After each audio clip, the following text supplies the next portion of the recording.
Well, welcome everyone to Haunted Influences Beyond the Grave. Today is episode 2 of 8, the Hope Diamonds. Now you may notice if you check out the poster that my times are changing to 5 p.m. Eastern Standard Time, or I would not be able to do my shows anymore. I have far too much going on in the afternoons, so which has been always a little bit of a problem for me, if not a lot, quite a problem actually.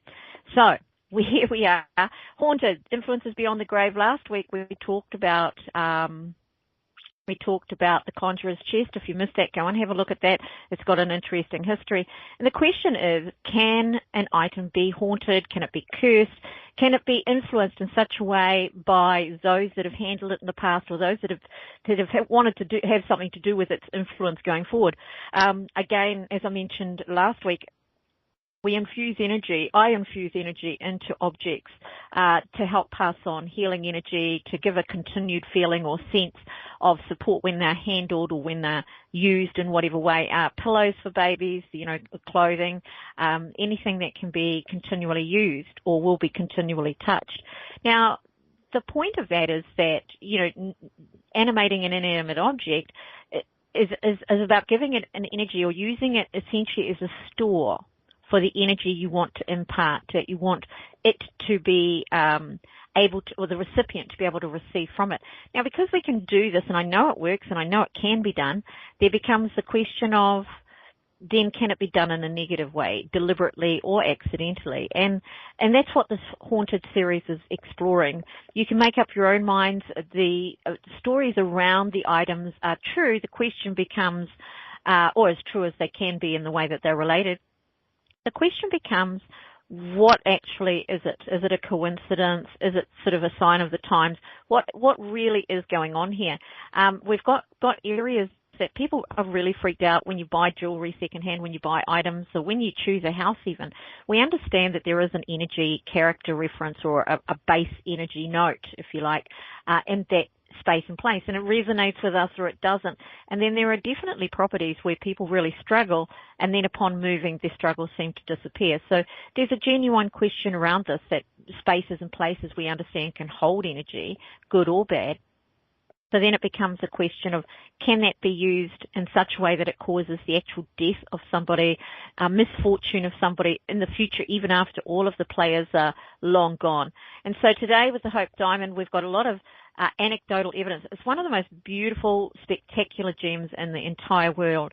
It's a beautiful blue diamond weighing somewhere in the region of 45 carats. It's about the size of a walnut, in case you're curious as to what that is. And it's natural. The color is natural. Its estimated worth is around $250 million US, which is significant. $250 million. My goodness me. It's an interesting area. The legend of the curse probably enhances its appeal, as we humans can't help but be drawn to a little bit of danger. However, it's not on the open market and hasn't been for a very long time. When it comes to cursed or haunted objects, we see the value in finding proof of something, i.e. the haunting or the curse, or proving that it's a lie. And so we've got this extra addition of interest that goes with it. But like other objects that we'll be looking at through this series, it has been enough of a concern or enough of a name that they ended up being donated to museums to prevent the personal ownership and perhaps disasters that's been part of the choices, or to prevent their ongoing sale and perhaps being lost to a country or a particular regime, which is kind of interesting anyway. The Hope Diamond is something interesting because it's so beautiful, and it's something people do want to possess. But you wonder if the desire to possess it is also to own it is part of the diamond's curse, perhaps, drawing in those whose greed outweighs their common sense. There is a question around something that is that big and that flashy and all the rest of it. Carl Schuker, he was a British zoologist, cryptozoologist and author, compellingly writes in his book The Unexplained that the origin of the Jeopardist gem, and I love the way he's written this, that's why I'm reading his words, the origin of the Jeopardist gem, it sparkled in the brow of an Indian temple idol until it was impiously plucked out by a thieving Hindu priest, whose punishment for this unholy act was a slow and agonizing death. It was apparently unearthed in the Golconda mines by the Krishna River in the southwest of India. It made its European debut in 1642 when it was bought by a French merchant who sold it to King Louis XIV for a handsome profit, but was mauled to death by a pack of wild dogs. It's like, okey pokey, we've got the profit, but, where does it take you from there? The diamond itself was one of several sold to the king, and it remained with the French royal family until it was stolen in 1792 during the French Revolution. Louis XIV and Marie Antoinette, who were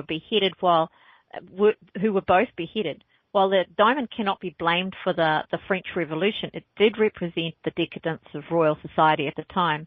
These two are often cited as victims of the curse, though, and that's to be noted, that there were many royals that were not murdered, that were not killed, but these two definitely were, and so were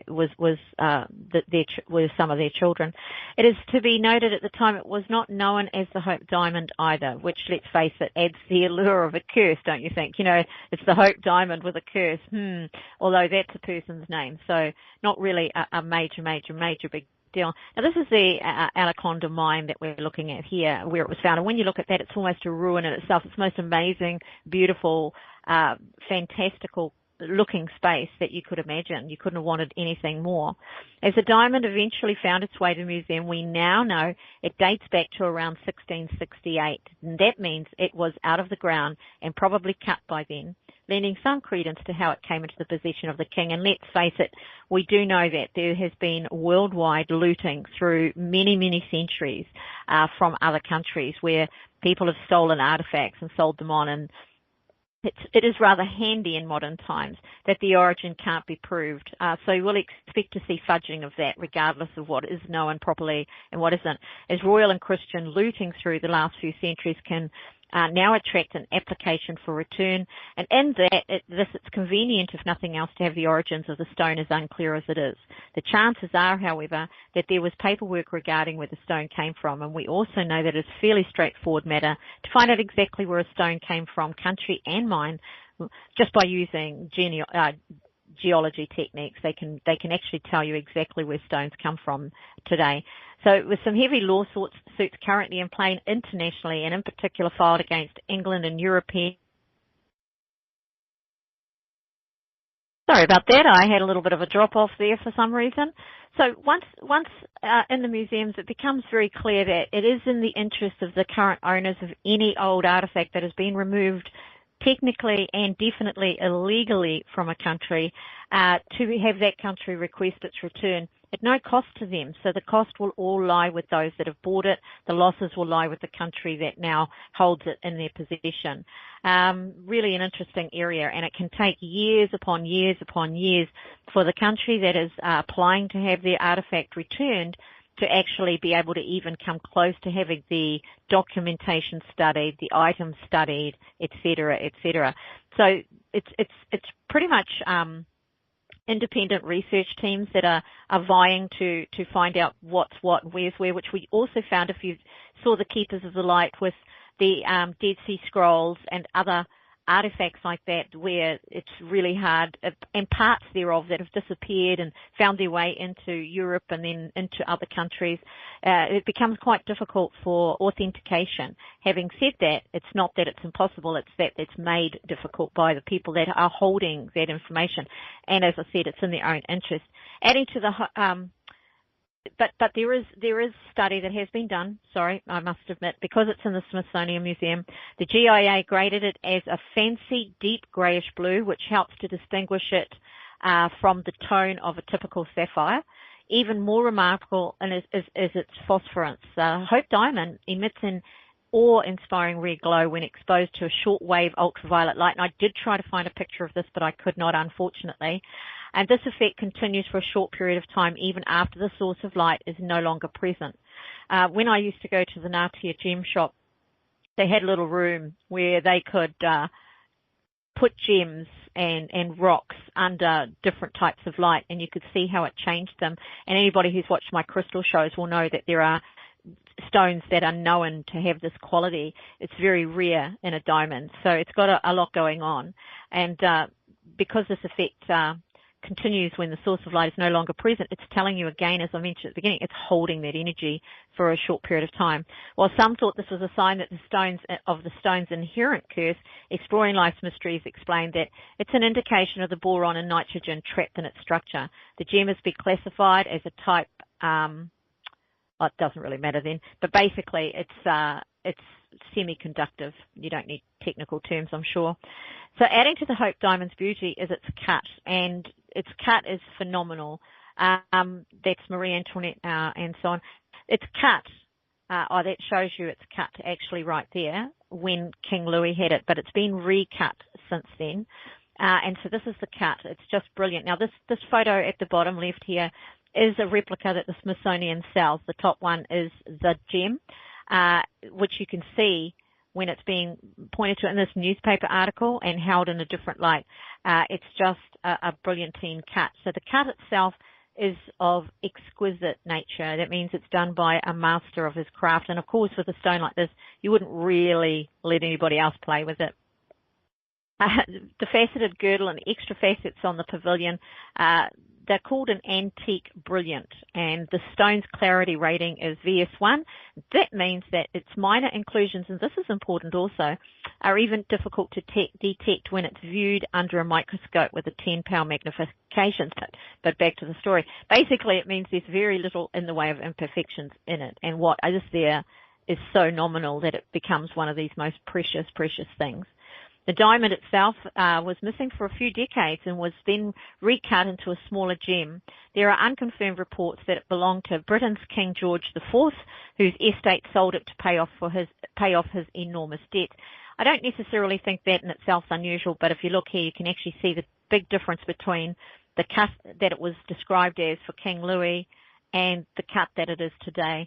There are those who believe that it was originally quite a bit larger and that part of the cutting was to release parts of the stones, but no proof is around, no recognised proof anyway is around that. The diamond disappeared for decades and eventually turned up in London. Financier Henry Philip Hope's in London, where Henry Philip Hope purchased it, and of course that's where its name comes from today. It had been cut down from its original size in 1839, and over the years the Hope diamond continued to change hands several times. Hope's son, actually, Lord Francis, had to sell the stone when he became bankrupt, and eventually was bought by American jeweller Pierre Cartier, which we've all heard of. So now we're getting into the realm of more modern understanding and records of what happened to it. The PBS, the TV channel, they had a show on the Hope Diamond. If you can find it, go look for it.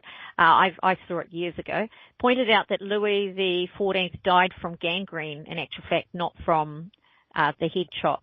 And so which I misread and mismentioned earlier. It was Marie Antoinette was executed. He was not.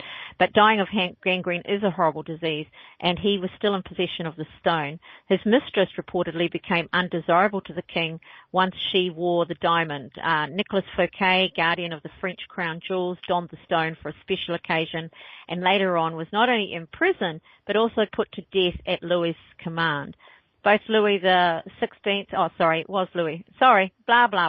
Louis the 14th is the father, Louis the 16th is the son, and Marie Antoinette lost their heads to the guillotine during the French Revolution, which is like a horrible way to go anyway. While it was under their ownership, the Princesse de Lamballe, a member of the King's Court who also wore the stone, is believed to have been mauled to death by a French mob. There are questions around that. You know, if a curse does exist in an item, are those that are utilizing that item attracting this to themselves? Are they finding, are they getting a worse lot than everybody else? We do know that a lot of people did lose their heads and a lot of people were mauled, but we also know a lot of people weren't. PBS went on to report that the Dutch jeweller who recut the Hope diamond in the early 1800s was robbed and murdered by his own son, Hendrik, who killed himself in 1830. We've got these huge questions suddenly where these are skilled workmen and craftsmen. So what goes on there? And like the conjurer's chest, we see this son killing, a servant killing a master, and now a son killing a father. Those are quite serious events and are not the most common events to take place. Other misfortunes include King George IV, who died in immense debt while possessing the stone, Lord Francis Hope, who experienced detrimental scandals and suffered a miserable marriage and financial struggles. His wife, Mary Yo, who actually died in poverty. The Jacques Collot, the next donor, is believed to have gone insane and committed suicide. And after that, Prince Ivan Kaniatovsky was supposedly murdered by Russian revolutionaries. And yes, he had possessed the stone for a time. It's had a lot of owners, and so it becomes a very good question, because you can't say this bad luck befell this one family. Now we're looking at a lot of, like these curses do, you're looking at a lot of people that are involved with the stone who have completely separate and different lives, all finding misfortune while being at some point in possession or utilizing the stone. After obtaining the diamond from Cartier in 1912 for $180,000, that was Evelyn Walsh McLean's life took a depressing turn. Her daughter overdosed on drugs at 25 years old, and we're talking the early 1900s here. Her firstborn son was killed in a car crash at just 9 years old, and her husband, I mean, how many cars were on the road in 1912 as well? So we're starting to look at things that would have been a little bit unusual, and her husband left her for someone else, suffered a brain atrophy, and was eventually committed to a mental hospital where he died. That's a lot of stuff for one family. Interestingly, the National Postal Museum explained that McLean continued to wear the stone and refused to sell it, as she was afraid of transferring the bad luck to others. The Hope diamond was found in her $4 million jewelry collection, which was kept in shoeboxes in her bedroom after her death in 1947. I mean, phenomenal. She's got all of these amazing jewels, and they're kept in shoeboxes. The Smithsonian once noted, more than anyone, Evelyn Walsh McLean became the poster child for the Hope Diamond's legendary curse, and one can't look at it any other way. She had a personal tragedies beyond compare.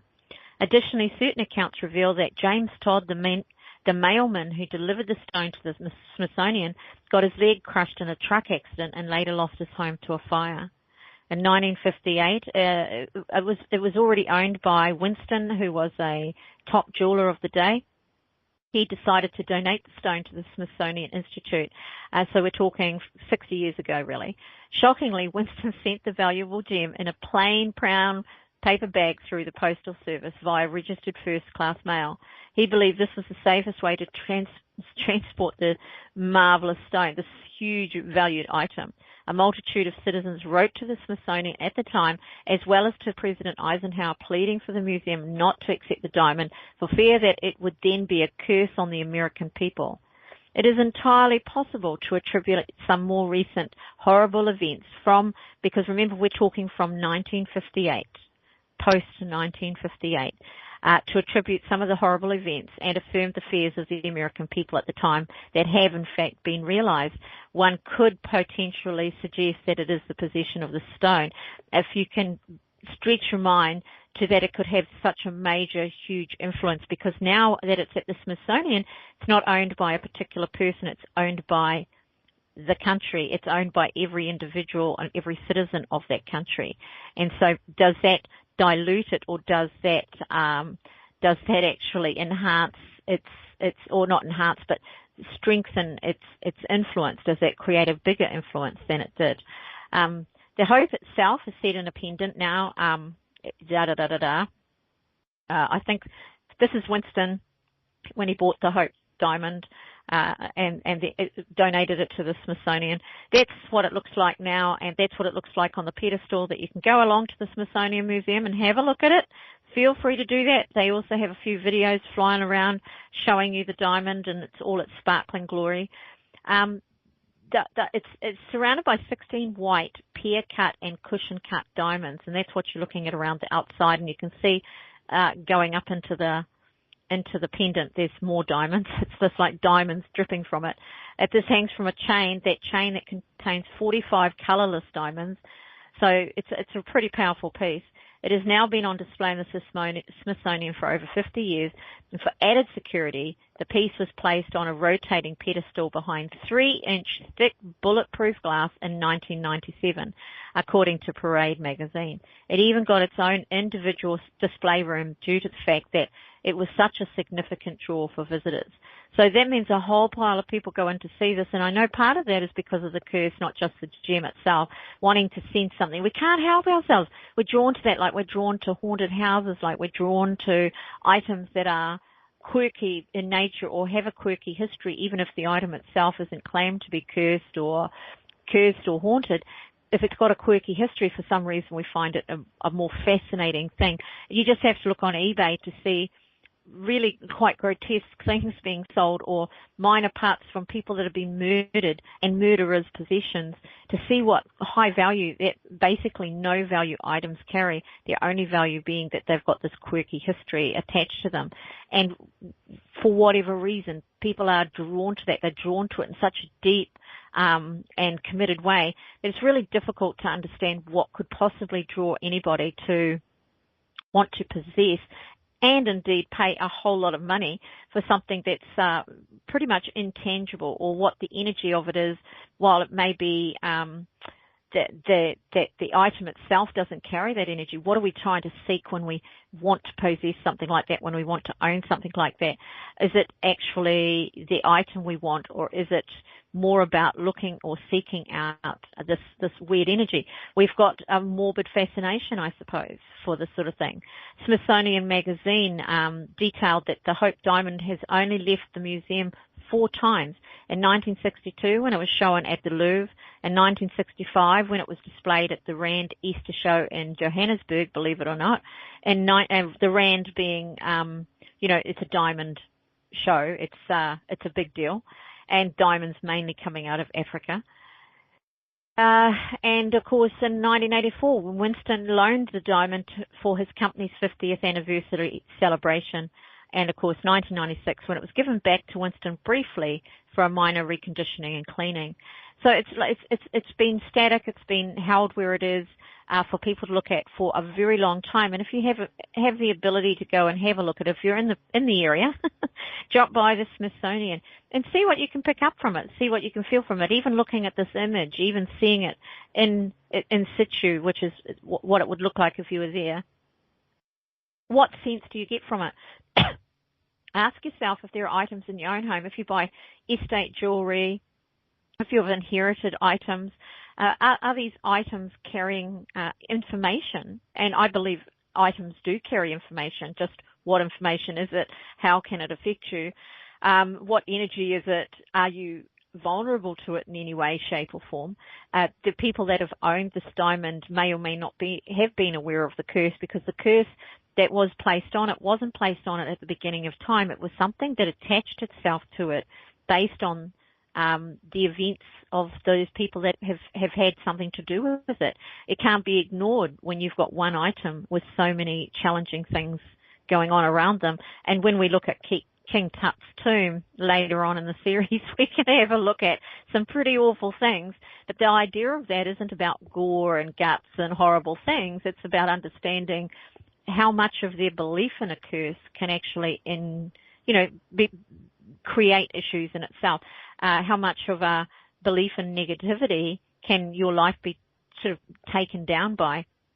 And this is relevant to people who have belief in demons and devils, or belief in curses, and who are prone to feeling negative energies thrown at them, even when those negative energies are pretty mellow. It's an interesting area for me to think about, because I know I can infuse items with energy. It's interesting to me to think about the possibility of that happening and being held for generations, if not, in this case, the Hope Diamond, hundreds of years, knowing that it was stolen initially out of a religious space and then taken and sold for profit. Was there guilt attached to it by the person who did that? There's a lot of questions around that, since he was supposedly a priest, a Hindu priest. He would have to feel guilt, surely, for stealing an artifact and then selling it. And then the question becomes, why did he do that? Well, he could only have done that really if he was desperate for the money, or if he was paid to do it to start with. If somebody said, why don't you go get that for me and I will give your temple this much, or we'll do this. There are a whole lot of questions around how these things become imbued with something. Like the conjurer's chest, it was a deliberate curse placed on it because of the beating that Hosea took after making this beautiful piece of furniture for his master. We get all of these questions coming at us. There's this interesting, I've gone through secondhand shops many times, of course, and now and again I'll pick up an item, and I can never have forgotten picking up. I picked up a hairbrush, and as I picked up the hairbrush, I said, that mirror goes with this hairbrush. They weren't together on the counter. They sort of, well, let's put it this way, they sort of were and they weren't. There were a whole lot of items. There were a whole lot of combs, ladies' tortoiseshell combs. There were different brushes and so on. But there was this one mirror, and I picked up this brush and said, this brush goes with this mirror. And she looked at me and said, well, yes, they do. How did you know that? I said, because as soon as I picked up the brush and I looked in the mirror, it wasn't me that I saw. I saw this woman, and I know she was incredibly vain and spent a lot of time using this brush to brush her hair. She was just constantly brushing her hair in front of this mirror. Or when she did it for a very long time. And she would do it more than once a day. She would come back to this mirror. And so I know that she was vain. And she thought that was kind of phenomenal. And there was it wasn't a crystal ball, it was a glass ball also on the counter. And when I touched the glass ball and I picked it up, it was kind of neat. I ended up buying this actually. It was kind of neat because it was full of bubbles. It was a bad deal, basically. And it was full of bubbles. And when I looked at the bubbles, I just said to the woman behind the counter, you know what, immediately I'm seeing all of the sky. I just can see the sky is stretching out forever. I get the feeling, you know, that you're at sea, because I've lived this so I could remember it, how it felt. You're at sea and it's dark and it's a crystal clear night. Because you're at sea, there's no hills, there's no mountains, there's no trees. It's just flat all around you. I can feel like the sea is oily, silky, beautiful, and like a deep, dark pond, if you like. And then as I look up, it's as if the sky stretches away forever. And she started giving me this bemused look, and she said, you know what, years ago, my husband at the time and I had a yacht, and we used to sail around the world, and my favorite times was sitting there at night when the sea would be dead calm, and you would look up at the sky. And she said, I used to think that exactly. You would think that, you know, the sky goes on forever, everything goes on forever. It was just the most delicious, serene feeling that you could have. And she said, you might be interested to know that that ball is actually mine that I'm selling. And I just said, done, I'll buy it. It was a done deal right there. So you can go and get a sense of things. And if it interests you, it's worth going to an antique shop and just sort of wandering around different items and picking up an item here and there and seeing what sense you get of it. The term we give to this is psychometry. And when you perform psychometry, really what you're doing is you're linking to the past or people through the item, because there's a stored energy to a certain extent in all items. It's just not necessarily quite what you might think, i.e. it's not a curse or a haunting. If a person's owned an item for a very long time, or if they've worn it a whole lot and loved it a whole heap, they imbue that energy into it to a certain extent, and so it can be read, it can be picked up on. So I think that's all very interesting and exciting. That's our show for the day. They're only 30-minute, these shows. I'm just plugging through them fairly quickly. There are a series of 8. I've got 6 to go.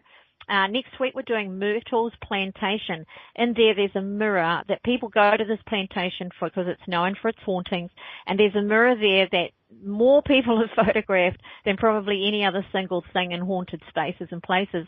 We're going to show you as many of these pictures as we can where the claim is that there's something in the mirror, but the story is larger than that mirror. So we're going to do that next week. So I hope you enjoy our haunted series. Now, right at the moment, I have another little series going for the 8 weeks. It's on Ghost Call Radio, and they're live readings. Next week I'm doing free readings. They're at 5 p.m. EST.